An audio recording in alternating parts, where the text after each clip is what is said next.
avete mai pensato a come fosse lo creato?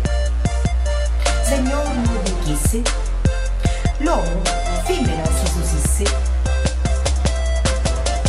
tanto per cominciare, sapendo che ido a puliziare, non c'è su s'assettasse, perché in terra non s'allordasse, poi dire non si peloso e sapendo si scandoso, lo freddo c'è a pigliare, pensando che sa di pilare, se vuole essere tagliato senza parreggia saldato. Veni l'ora di vestirsi e i cosetti di invelarsi, chissà quando è da sbagliare,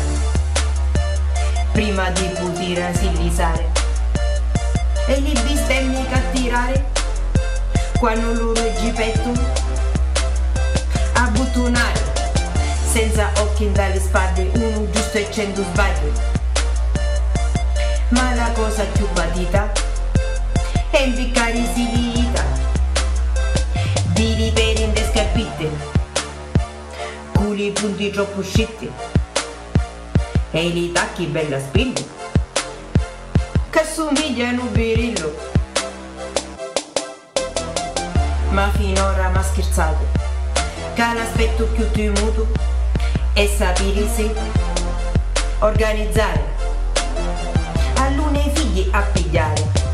ma l'ufficio chiude due, come c'è arrivare chiude, e la spesa paz umana, lo mangiare per la cena, la casa a spolverare e le robe a stirare,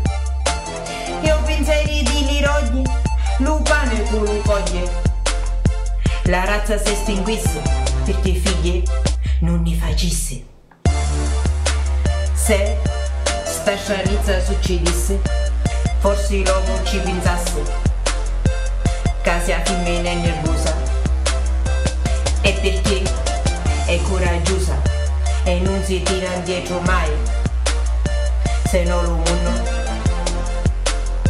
è mezzo ai vari.